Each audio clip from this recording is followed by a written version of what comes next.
Hi, this is Glenda, and today I'll show you how I made a soup with color blocking. I will be using this recipe. The link to that will be in the description box below. For fragrance, I will be using Frosted Marzipan. This fragrance has been discontinued from Nurture soap, and in my opinion, it smells like Play-Doh. However, some people like it and they don't think it smells like Play-Doh, so maybe it's only a few noses out there. This is going to be the divider. I made it with corrugated plastic cardboard and a hot glue gun, and it's going to fit right inside the mold just like so. I will be using several colors for this, which I'm going to show you on the screen. I mixed them ahead with a little bit of oil so that it will be easier to blend later. I will also have the detail of what these colorants are in the description blog post. I have here the oils, and currently they are at 98 degrees Fahrenheit. I prefer when my soaps are warmer, so I actually took them to the microwave, and now they are at 114 Fahrenheit or 45 Celsius, so that's much better.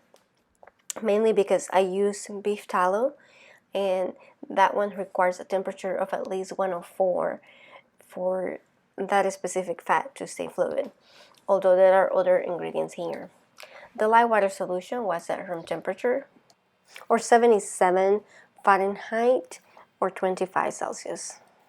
I am using a strainer when pouring the light water solution into the oils because it seems to have developed what is known as light lint, which means that I probably did not cover it while it was cooling off. So on the surface of the water, soda ash was produced. I am going to stir it with a spatula briefly before using the stick blender.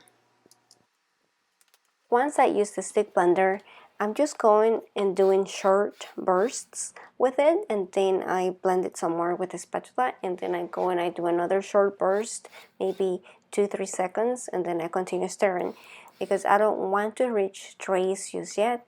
First, I want to bring it to an emulsion phase, which based on how it looks on the shaft of the stick blender, it doesn't seem to be breaking apart too much. It looks like it's almost there, if not there already.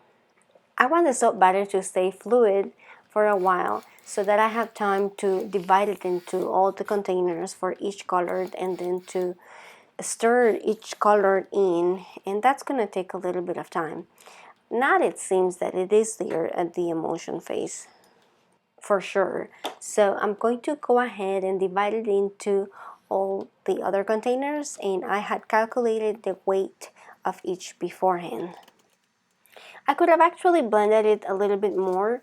I could have blended it until it reached light trace, and I think that would have actually been better because in the end you will see that my batter was too fluid and it made some colors run into each other too much. But for now, I don't notice. And then I'm just going to stir it with a small spatula. This is also to avoid it reaching a thicker trace. At this moment though, I remember that I forgot to add the fragrance before splitting it up. So now I'm going to have to do a little bit of math to calculate the correct amount of fragrance for each color.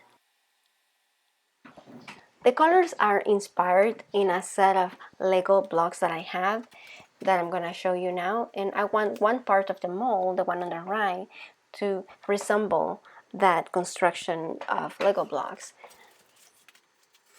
The purple and blue colors reach light trace faster than the pink and the yellow, and this is usually because they have ultramarine pigment, and that is an ingredient of most blue and purple micas that usually accelerates trace, or it causes your soap batter to thicken up.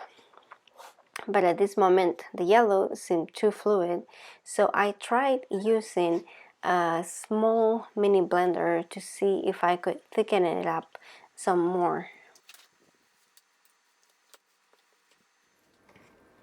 When it was time to pour, I held down the dividers with my left hand while I poured with the right, and I was trying to put the colors in different containers, alternating. However, I run into the issue that the colors were seeping through at the bottom and mixing. So at that moment I started sort of freaking out a little bit, and I tried to rush the process, trying to get most of them filled. That way they will stop seeping through. I also couldn't see too well because the mold happens to be on the shade side of the lamp, and that was also giving me some trouble. So in the end I just decided to just start pouring soap wherever I saw that it needed some more on each cavity.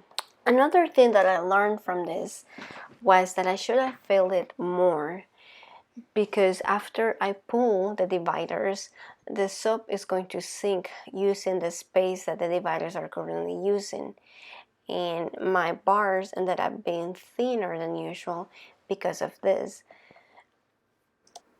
Now I'm ready to pull the dividers out, and here we go. I'm coming out slowly, just lifting it up, and then I'm going to put it on the side. This is when I realized that my butter was a little bit too fluid because the colors mixed quite a bit on top. However, I can always plane that down. It kind of looks cool though, like a painting, so I may also leave it as it is.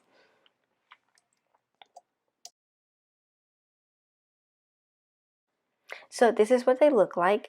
A couple of the bars from the end look like this, and then the rest are more like what you see on the screen now. And this is 2 months later. It didn't darken too much, thankfully. And I want to thank you for joining me, and hopefully I will see you next week for another soap making video.